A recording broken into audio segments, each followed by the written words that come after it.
Je suis un immense dommage collatéral de mes voisins. En fait, leurs problèmes conjugaux, c'est pas mon dos. Malheureusement, je les subis. Autant qu'eux.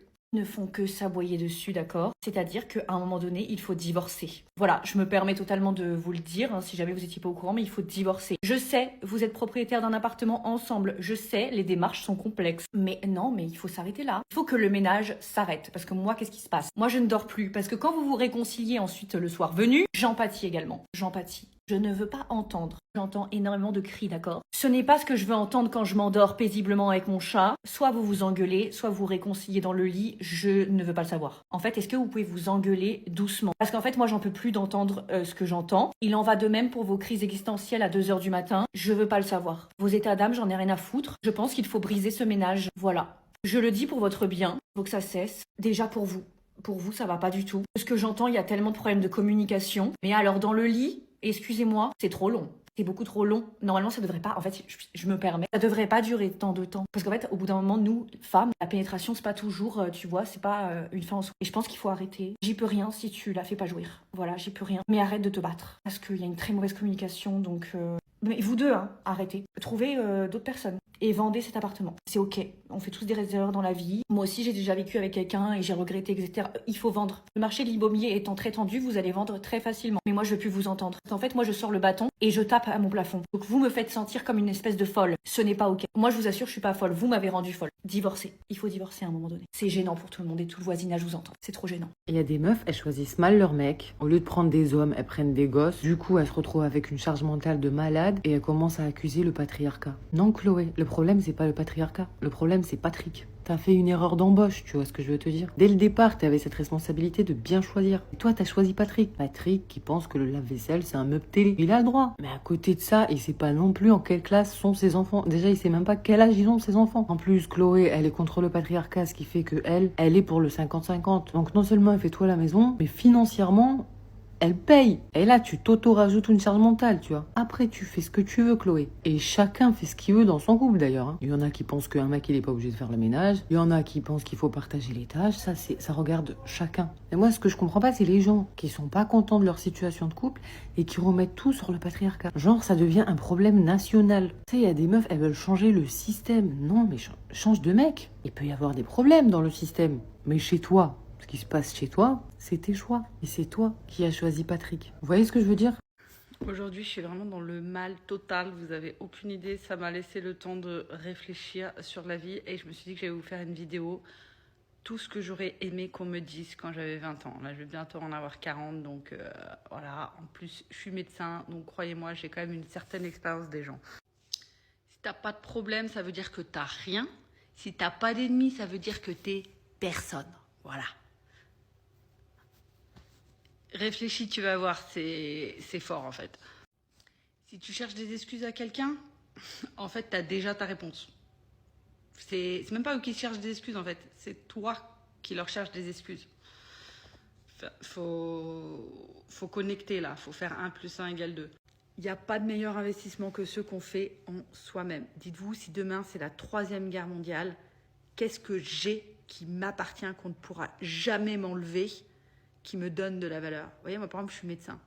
Bah, si demain c'est la 3e guerre mondiale, je serai toujours médecin. J'aurai toujours un rôle, j'aurai toujours un intérêt aux yeux des autres. Autre chose qui dérive de ça, arrêtez d'investir autant de temps, d'argent, de votre âme dans des relations amoureuses ou même amicales dans vos 20 ans. Arrêtez.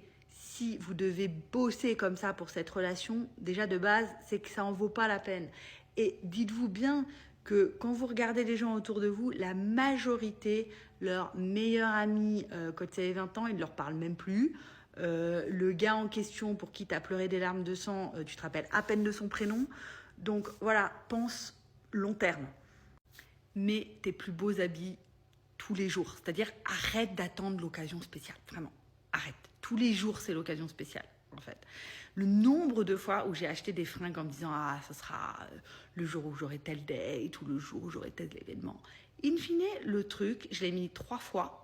Quelques années après, je ne pouvais plus me le voir. C'était plus à la mode, c'était plus mon style. Et en fait, pourquoi en fait? Pourquoi tu ne profites pas de ta vie maintenant?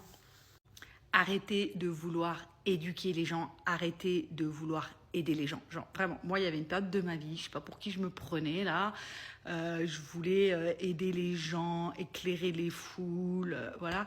Mais en fait, à un moment donné, il y a un truc qui s'appelle la sélection naturelle.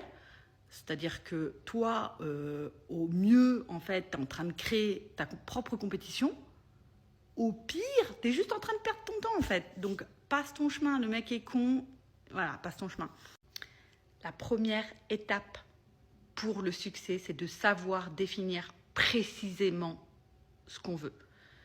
En fait, vous ne vous rendez pas compte, mais il y a à peu près 90% des gens qui changent de projet tous les 4 matins et qui n'ont absolument pas une vision précise de ce qu'ils veulent.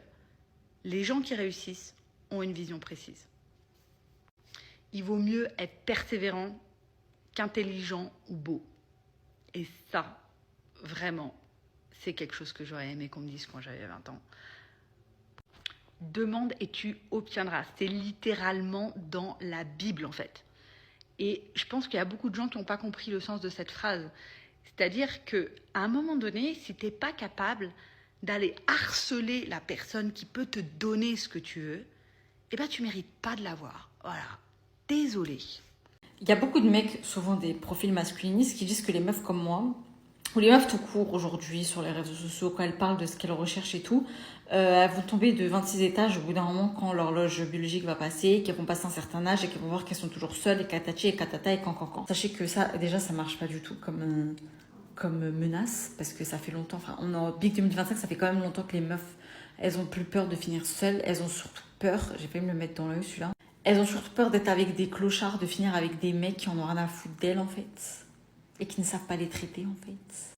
Honnêtement, perso, j'aurais jamais le seum de finir ma vie seule, en ayant eu des attentes, en ayant eu des critères et que, en gros, ces critères ont fait que j'ai fini seule parce que j'ai pas trouvé ce qu'il me fallait, plutôt que d'être avec une personne qui ne me mérite pas, tout simplement, en fait.